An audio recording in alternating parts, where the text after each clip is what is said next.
Voltamos e hoje estamos falando sobre doenças cardíacas, sobre transplantes, enfim, sobre os problemas do coração.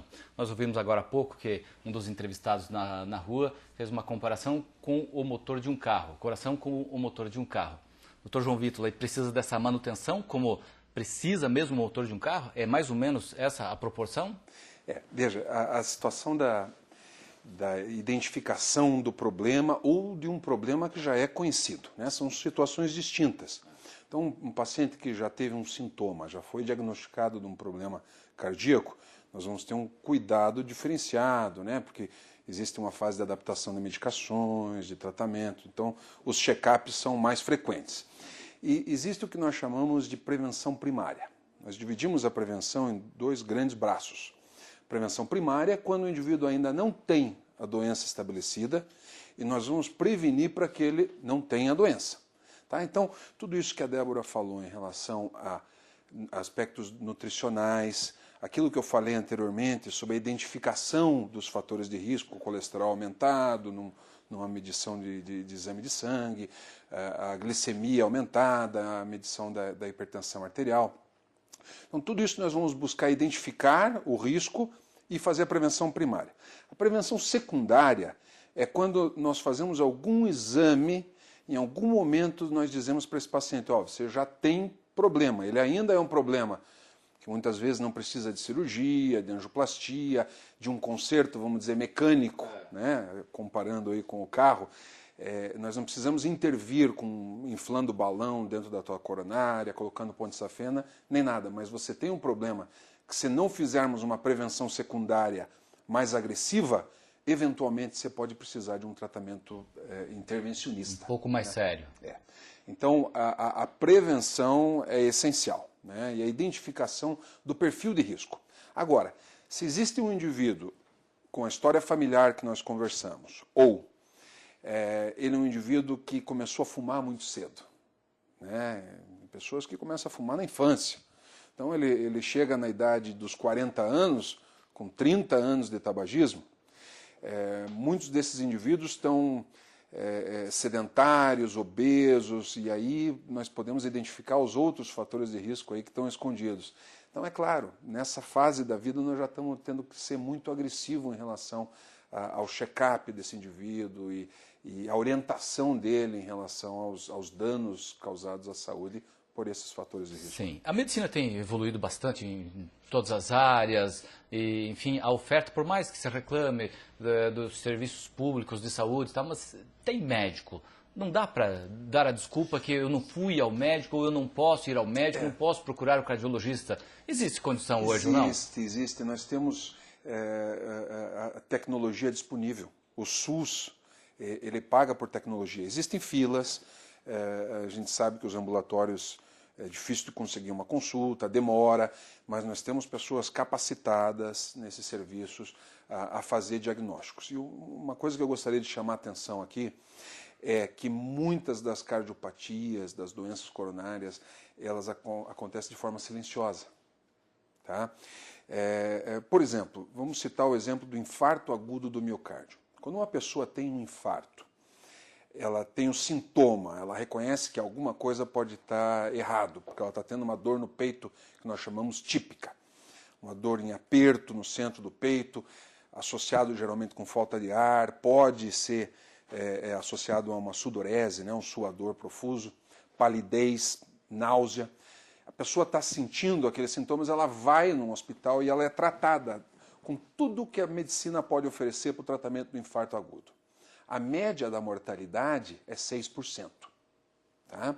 Agora, aqueles indivíduos que ficam em casa achando que aquele sintoma é uma má digestão, comeu alguma coisa que não fez bem, está com problema de fígado porque está com náusea e vômito e está tendo um infarto, a mortalidade é 50%. Ele fica se autodiagnosticando. Autodiagnosticando, achando que não é nada sério e tentando dormir e não vai procurar um serviço. Então, você veja a diferença. 50%. Metade dos pacientes que infartam morrem sem receber aqueles tratamentos que hoje nós sabemos são altamente eficazes. Quer dizer, mas ele teve um sintoma, então, que ele poderia ter procurado recurso no momento adequado. Muitos têm um sintoma. Por vezes são sintomas atípicos, a pessoa não tem aquela clássica dor no peito, às vezes é uma dor na nuca, às vezes é uma dor nas costas, uma dor no braço, às vezes não é a dor, é um sintoma que lembra muito indigestão, mal-estar epigástrico, que nós falamos na região abdominal. Então a gente esclarece, primeiro que as pessoas conheçam o que nós queremos dizer com fatores de risco, para a pessoa ter uma probabilidade maior de ter um problema. E essas pessoas, elas têm que estar mais alertas quando surge algum tipo de sintoma que as coisas não vão bem, sabe? Então, ela precisa buscar atendimento médico. Se não for nada, se for uma indigestão, ótimo. Se for um infarto e nós pudermos tratar com todas as medicações que foram desenvolvidas ao longo de décadas, aí nós reduzimos a mortalidade de uma forma muito importante. Bacana. Vamos ouvir mais algumas pessoas nas ruas que falaram sobre problemas de coração. Se já tiveram problemas de coração ou não. Vamos lá. Eu tenho um problema cardíaco, tenho fibrilação. Eu já tive 2 infartos. Eu coloquei um stent, pus um na válvula. Agora estou perfeitamente. E a pressão meio alta às vezes aí, né? Não bebo, tal, né? Não como demais, né? Tudo, né? Tem que se cuidar, né? Não como demais, ele falou, Débora. Esse é um dos critérios, não comer demais? Ou apenas ter cuidados? Como é isso? Na verdade, é importante consumir alimentos saudáveis, né? Então, existem alguns alimentos, nutrientes e compostos bioativos que ajudam a melhorar essa saúde. Por exemplo, o consumo de aveia. A aveia tem uma fibra solúvel chamada beta-glucana que ajuda a formar um gel no intestino e diminui a absorção de colesterol, né? O alho é um alimento que é rico em alicina, também é um nutriente importante, né? um composto bem interessante.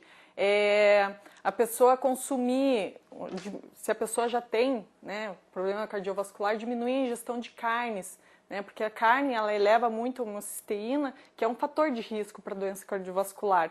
Então, assim, ingerir mais cereais integrais, vegetais verdes escuros, que tem também, né, ácido fólico, vitamina B6, vitamina B12, que ajudam a controlar, né, essa formação de homocisteína. Mas, assim, a alimentação deve ser cuidada de um modo geral, né? Não somente pontual, cuidar de uma refeição somente e depois não ter mais esse cuidado. Com certeza. A gente falou agora há pouco sobre o açúcar. Eu posso sempre substituir o açúcar, ou na maioria das vezes, pelo adoçante ou não? Na verdade, a gente recomenda que quanto menos doce ao paladar, melhor. Porque assim, e você adapta o paladar. Por exemplo, se você costuma consumir 2 colheres de açúcar, passa para 1 colher de açúcar até zerar, que é o ideal. Você consumir o alimento sem açúcar, para saber o real sabor do alimento, né? Se você é acostumado a usar 8 gotas de adoçante, reduz para 4. Por quê? Quando a papila gustativa entra em contato com o sabor doce, seu corpo se prepara para receber um açúcar que não recebe. Isso pode dar mais vontade de consumir doces, né? Então, não adianta você querer tapear o teu organismo, porque a natureza é muito sábia, né? Ah, eu quero emagrecer, vou lá, fecho a boca, pula refeições. Em algum outro momento você vai fazer a compensação, e nessa compensação você tem compulsão.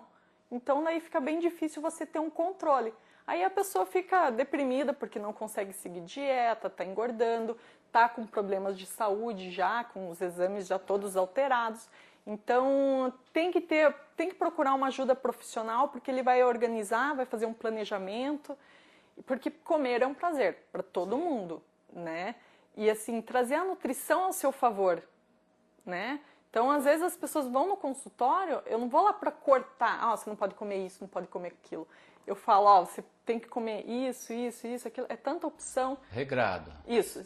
É tanta opção que se ela comer tudo que a gente indica, não sobra nem vontade e tempo para comer o que não precisa. Bacana. Você tem paciente cardíaco também que procura tratamento nutricional por problemas cardíacos? Sim, na verdade a gente... Como em consultório a gente atende muitas pessoas acima do peso, né? Ela já vem com os exames já alterados, né? Com essa alteração nos exames. Então, assim, a gente já faz a dieta já específica para esse tratamento. Muito bom. Redigláucia, Central de Transplantes do Paraná. evidentemente que vocês atendem a todo o estado, é isso? Todo o estado do Paraná. E captam órgãos onde tiver também? Todo o estado também. Hoje a gente conta com o apoio da aeronave, de helicóptero, temos ambulância e a gente consegue, sim. Até vem pessoas de outro estado, né, quando coloca a disponibilização de um órgão, né. Por exemplo, estava olhando as estatísticas aqui, esse ano foram feitos 12 transplantes até julho, 12 transplantes de coração. Não sei se Santa Casa fez algum agora nesses últimos dias. Isso, Paraná? No Paraná, 12, mas foi mandado uns 3 para fora, que eu lembre, foi um para Brasília, foi uns 2 para São Paulo, então acho que foi... Vocês cruzam os dados o tempo todo? Tem no Rio Grande do Sul? Tem... na verdade, assim, a Central Nacional disponibiliza para a Central Nacional é que faz a busca, onde tem o receptor e onde há o aceite daquele órgão também. Quer dizer, mas isso tudo é muito rápido, não é? Já falamos sobre isso? É demoradinho, não é tão rápido, né? Enquanto como o Toninho falou, fechou seu diagnóstico de morte encefálica do paciente, o paciente tem que continuar sendo mantido dentro da UTI. Quando eles passam os dados para a central, o hospital passa os dados daquele possível doador para a central, que a família concordou em doar. A central vai rodar o ranking, então a gente diz ali, pode levar 3 horas ou 4 horas, às vezes até 5 horas para você achar os receptores compatíveis e as equipes que aceitem. Porque cada órgão tem uma vida útil determinada ali, coração, rim, pulmão. Entre a retirada e o transplante, o coração é 4 horas, fígado é 12 horas, né? Pulmões é 6 horas, de 4 a 6 horas. Quanto menos tempo de isquemia, melhor vai ser o resultado do transplante. Os rins que são o maior tempo, 36 horas para o transplante. Pâncreas também é de 12 horas. Então, a corrida contra o tempo porque muitas vezes o paciente desestabiliza muito rápido, né? Então, lógico, quanto antes você conseguir acionar as equipes, né, e agilizar essa retirada, né, o transplante também, o sucesso do transplante é melhor. Córnea... E para liberar o corpo para a família também. Sim, né? Córnea, me parece que o tempo também é bem curto. Córnea não, córnea é 14 dias para o 14 transplante. Dias? Tem mais, porque mais assim, tempo. ele é até 6 horas e a córnea tem um diferencial. Para a retirada da córnea, não precisa o paciente estar necessariamente em morte encefálica. Até porque ele é tecido, ele é retirado no final. A córnea pode ser retirada em coração parado, aquele paciente que a família não tem dúvida que morreu, né? Porque a dificuldade da família às vezes aceitar, autorizar uma doação. Poxa, mas ele está respirando, ele está morno, né? Ele está quente, ele está com temperatura, então está vivo. Né? Se confunde, né? Então tem que ser muito bem explicado o que é morte encefálica, né? Que é óbito e tirar todas as dúvidas da família antes. E aí é preciso profissionalismo. Muito, essa abordagem tem que ser muito profissional. A equipe médica tem que trabalhar muito bem com essa família, a enfermagem, todo o apoio de toda a equipe. A gente tem que ter uma equipe multidisciplinar, muitos psicólogos acompanhando a família, assistente social também, para dar o apoio. A família tem que ser bem atendida, né? Para que a família tenha credibilidade, que ela aceite. Então, por isso, o médico conversar muito bem no momento que inicia seu diagnóstico de morte encefálica, como que está a situação desse paciente, desse familiar, e tirando as dúvidas da família, com termos claros, simples, né? Então, esse é o processo da doação, é complexo, né? Envolve muitas pessoas. Então, por isso é demorado. E quando você conversa com uma família, você diz assim, olha, né, pode demorar tanto tempo para liberar o corpo. E aí a família diz assim, não, mas eu quero o corpo agora. Né? Ou te dá um prazo muito curto para fazer a retirada. Às vezes não é possível, porque às vezes você tem o doador, a família quer doar, e o receptor, às vezes, de fígado, não está aqui, digamos. Ou mesmo seja um receptor de coração, está fora, numa cidade do interior. O médico que vai fazer a captação, a equipe tem que providenciar o transporte desse paciente até o hospital, internar. Fígado é só em Curitiba que faz. A gente tem muitas situações no interior do Paraná. Então, eu converso com uma família aqui para doação. A família tem muita pressa de liberar o corpo. Eles rodam o ranking, mas o receptor, o primeiro da vez, está lá em Londrina, numa cidade do interior, até ele chegar aqui, né? Internar, deixar preparado. Então, tem que ter um tempo maior e tem que estar sendo trabalhado todas essas situações com a família. Essa logística toda aí. Toda. A logística é complexa, né?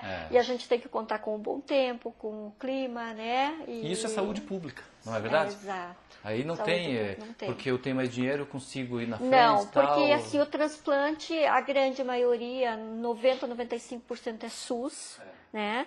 O transplante são procedimentos caros, realmente. O fígado é 100% só SUS, né? O transplante de rins pode alguns convênios cobrirem, alguns particulares, mas é raro, né? A grande maioria dos transplantes é SUS mesmo. Interessante. Vamos ouvir mais algumas pessoas nas ruas aí sobre doenças cardíacas, se as pessoas tiveram algum problema de coração. Vamos lá. Vários. Minha mãe, minha avó. Sabe o que elas têm? Angina. A maioria tem angina. Meu avô também era cardíaco. Minha mãe, sim. Ela até fez cirurgia já. Tem minha mãe, que inclusive fez uma cirurgia semana passada. Sabe qual tipo de problema ela tem? Ela veio e entupiu. A minha avó, ela é velhinha já, daí tem problema no coração. Válvula mitral, a maioria dos meus familiares morreram de infarto. Toninho Pereira, ali na Santa Casa, esses termos para vocês são, evidentemente, vocês profissionais aí da saúde, são mais do que comuns, válvula mitral, angina, essas coisas, vocês se deparam com isso todos os dias ali. Todos os dias, né? A procura por vocês ali é muito grande? Do interior, de outros estados também? Do também? interior, vem bastante. A gente tem um ambulatório de insuficiência cardíaca, né? E também tem cardiologia em geral, né? Então isso já vem bem diferenciado, já são encaminhados, principalmente pacientes que estão tratando já no interior, né, com seus cardiologistas, e daí eles pedem porque tem hospitais que não fazem as cirurgias, e esses profissionais então acabam encaminhando para a Santa Casa, vem para o ambulatório. Porque até a Santa Casa já tem todo um preparo, já tem todos os equipamentos, a gente tem 2 hemodinâmicas, onde vai fazer esse diagnóstico, né, desses pacientes, então se torna muito mais fácil. Dali, se o paciente internou, de repente ele vem ele já faz o diagnóstico, depende do diagnóstico, ele já interna e já faz a cirurgia, no dia seguinte, um dia depois, ele já está fazendo a cirurgia, né? Transplantes de coração, há que se falar somente em sucesso ou ocorre um insucesso, a rejeição, a perda, como os médicos dizem, a perda do paciente, perdemos o paciente? A perda maior que ocorre com os pacientes em transplante cardíaco é já no PO imediato. Mas por quê? Normalmente quando são pacientes que têm uma hipertensão pulmonar, tá? Esses pacientes são os que correm um risco maior, né, de ficar na mesa, como a gente diz, ou no dia seguinte vir a óbito. Por quê? Essa pressão pulmonar ela faz com que esse próprio V dele ele dilate e ele não tem força para esse coração bater. O histórico de saúde do paciente é ele determinante. Já é determinante. Hoje em dia a gente já trabalha com óxido nítrico, né, o paciente já sai quando ele entra, porque ele está fazendo uma extracorpórea no momento do transplante. Quando ele passa a ser ventilado por ventilação mecânica, a gente chama ventilando o paciente, que ele não está ventilando, ele está oxigenando o sangue, que é diferente. Quando ele começa a ventilar esse paciente, ele começa a ser ventilado já com óxido nítrico, que ele vai auxiliar em diminuir essa pressão pulmonar. E esse paciente ele vai para a UTI e ele fica mais um dia ou 2 até, se for necessário, com o uso desse óxido nítrico, que ele vai já estar ajudando para evitar com que essa pressão pulmonar ela aumente e venha dilatar, e essa pressão faça com que esse paciente venha a óbito. Mas com a tecnologia, com, enfim, as especialidades, a ciência evoluindo, a medicina evoluindo, você diria que as perdas são bem menores? Bem menores. Diminuiu bastante? Bastante. Até porque, hoje em dia, a gente não coloca um paciente mais em lista para transplante se ele não fizer as medidas, né, da pressão pulmonar, que seria o CAT direita e esquerda, que já vai saber como que está essa pressão pulmonar. Aí esse paciente já pode se iniciar um tratamento. Você vê, hoje vou falar o português bem correto para as pessoas entenderem. Qual que é o tratamento para essa hipertensão pulmonar? É o Viagra, né? É mesmo? Esse paciente vai fazer o tratamento com Viagra. É esse o medicamento? É o medicamento que vai tratar. Até porque o Viagra, na verdade, ele foi descoberto fazendo a pesquisa realmente para esse tipo essa função. Para essa função, e não para outra que é utilizada muito mais do que para essa função, né? Então é o tratamento prévio que a gente manda esse paciente para casa quando ele não tem assim uma urgência do transplante, que ele pode aguardar em lista, que a gente chama em lista, né? E ele vai tratando em casa para que quando ele volte, tenha um sucesso melhor no momento do transplante. Muito bacana. Nós temos algumas perguntas aqui, a gente ouviu as pessoas nas ruas e fizeram perguntas, provavelmente o médico cardiologista terá que respondê-las. Vamos à primeira, vamos ver o que eles falam. Que tipo de alimentação teria, se isso influencia para não ter angina? Bom, essa não é. Vamos com a Débora aqui. Tipo de alimentação para não ter angina, Débora. E daí, o que você responde para ele? Você já respondeu, na verdade, uma alimentação regrada, correto? Além de ter um acompanhamento médico, né, regular, é importante consumir alimentos que trazem algum benefício nesse sentido. Por exemplo, alimentos que eu não comentei anteriormente, mas que também são interessantes. O suco de uva, né, ou mesmo... Natural. Tem que ser aquele de garrafa, sem conservante, sem adição de açúcar, o puro mesmo, né, que tem... flavonoides, polifenóis, que auxiliam, né? Isso tem no vinho também, não tem? Isso tem no vinho também. A gente só não encoraja as pessoas a consumir vinho, porque algumas pessoas podem ter uma predisposição ao alcoolismo.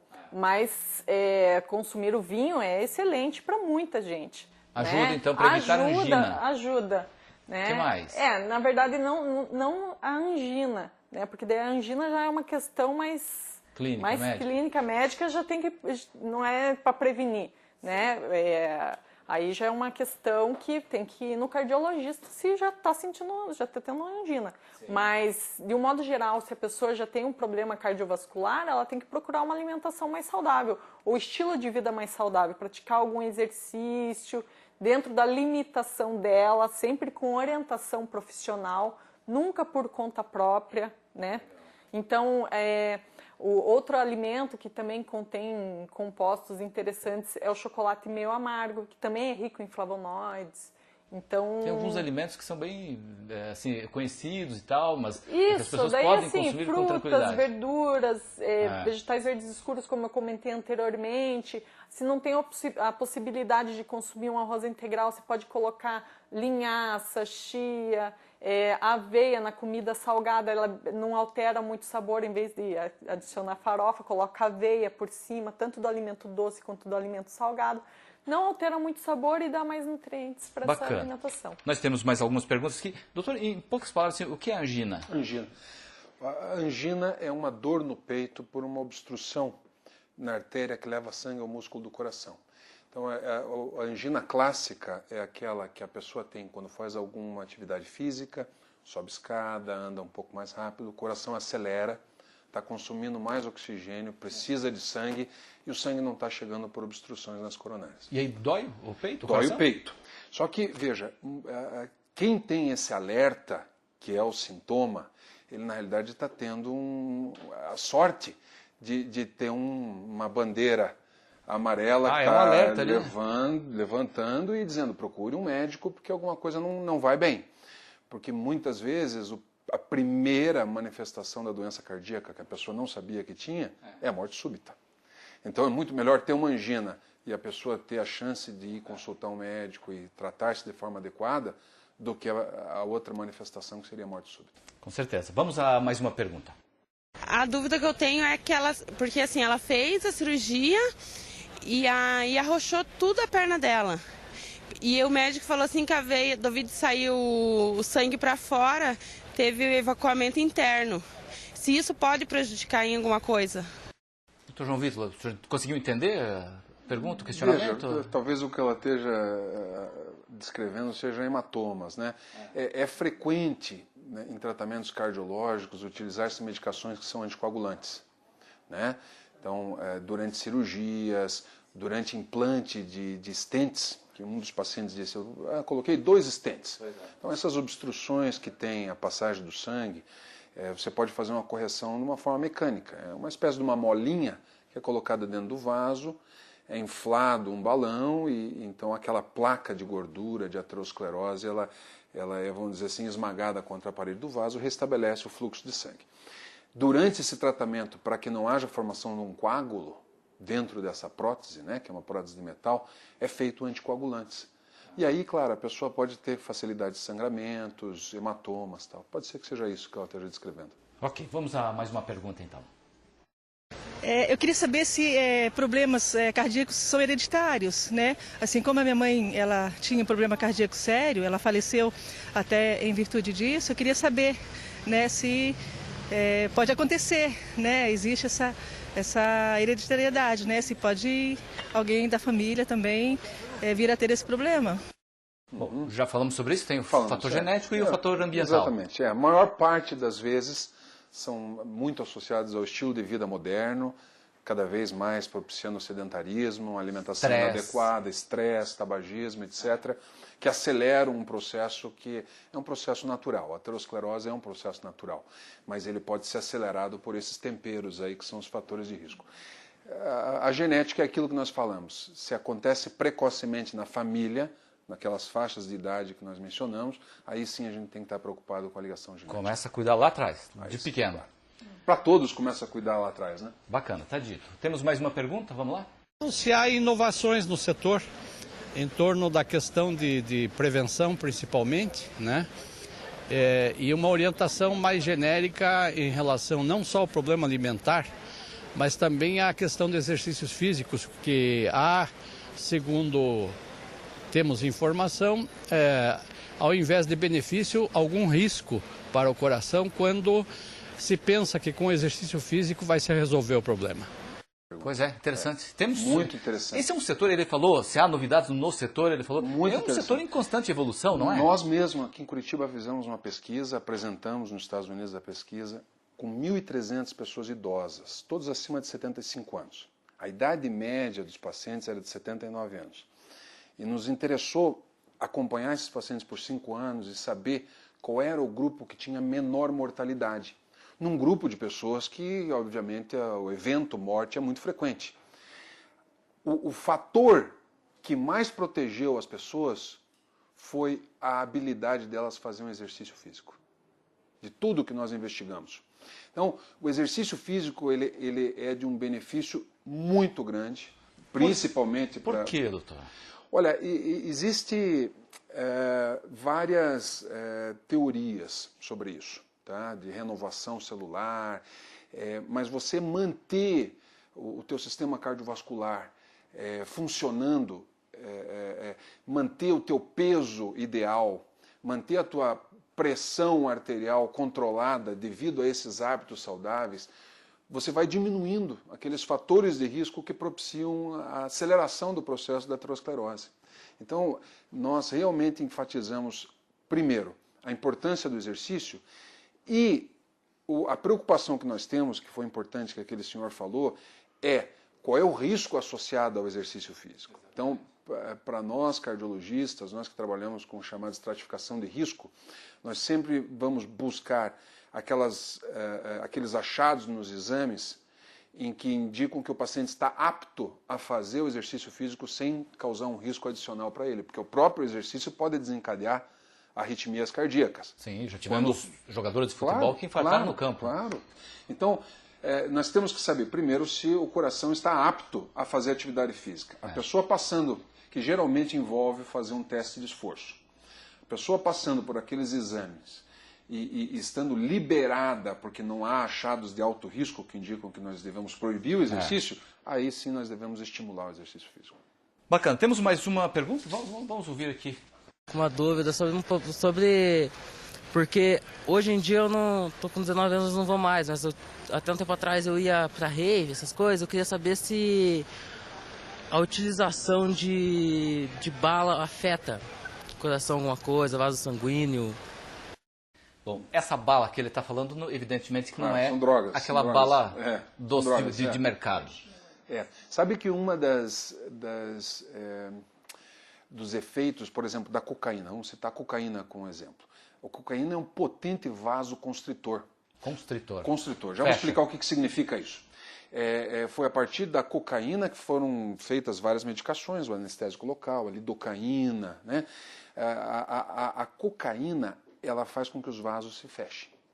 Então, quando os vasos se fecham, a pessoa pode ter um infarto, uma parada cardíaca relacionada a isso. Diminui o fluxo do sangue. Pode ter um AVC, acidente vascular cerebral, pode ter crises hipertensivas, muito importante, com aumento significativo da pressão arterial, colocando ela em risco, inclusive, de AVC. Então, as drogas ilícitas, obviamente, não devem ser utilizadas e existem riscos de morte. E aí ele está se referindo ao êxtase e outras porcarias, enfim, que se tiram os estimulantes. A pessoa fica arritmias acaba cardíacas. tendo mais uma elevação. Para a pessoa que já tem uma propensão, que às vezes já tem algum problema que não é conhecido, mas existe um problema, ela está mais propensa a ter arritmias cardíacas, né? O coração sai do ritmo e leva a parada cardíaca, então realmente pode ser fatal. Desestimulamos o uso. Bacana. Então tá certo, nós estamos chegando ao final do nosso programa de hoje, foi muito bacana conversar com os senhores aqui, isso é bom para a gente, para o nosso dia a dia também, não é verdade? E bom saber que a Santa Casa continua fazendo transplantes, cirurgias cardíacas ali. Desejo sucesso a vocês, muito obrigado, Antoninho, pela sua presença aqui, em nome trazendo aqui os profissionais da Santa Casa. Muito obrigado por suas informações, tá bom? Ok. Obrigado pela oportunidade de estar aqui também, né? Sempre levando as informações e dizer que a Santa Casa está com as portas abertas também, não só para cardíaco, mas a gente tem vários tipos de especialidade. Claro, a Santa Casa tem um trabalho muito importante aqui, né? Obrigado, Antoninho. Edgláucia Repula, assistente social lá da Central de Transplantes, que vocês continuem captando muitos órgãos e distribuindo aí, enfim, dando vida para muita gente que precisa, não é verdade? Ok, obrigado pela sua presença, pela tá oportunidade. Tá bom. E pretendemos continuar fazendo as divulgações, porque é importante estar conversando com a sociedade da importância que tem esse tema. Pois é, só para a gente pontuar isso, você comentava que sempre que sai na mídia alguma coisa, ou seja em novela e tal, algum caso, João Bombeirinho e tal, essas coisas assim, as pessoas vão doar mais, se dispõem a doar mais, com né? certeza. As novelas, quando sai um tema sobre doação, sobre transplante, aumenta as doações em todos os estados, praticamente. Pois é, tomara que as pessoas que nos vejam se disponham a doar também. Obrigado, tá, Edgláucia? Obrigada. Débora Mocelin, nutricionista, obrigado pelas suas informações Muito importantes obrigada. aqui, tá bom? Muito obrigada pelo convite. Obrigado. Dr. João Vítola, obrigado pelas suas informações, Prazer, médico Luiz. cardiologista, que é diretor lá também da Quanta Diagnóstico, fica no Alto da 15 aqui, No na Alto da 15, Almirante isso. Tamandaré, não é? Almirante Tamandaré com o professor Brandão. Uhum. Bacana. Obrigado, doutor. Até a próxima, viu? Prazer, Luiz. Prazer. E muito obrigado a você que esteve com a gente aqui na TV Sinal com essas informações aqui no Vamos Falar de. Hoje falamos de coração. Até uma próxima.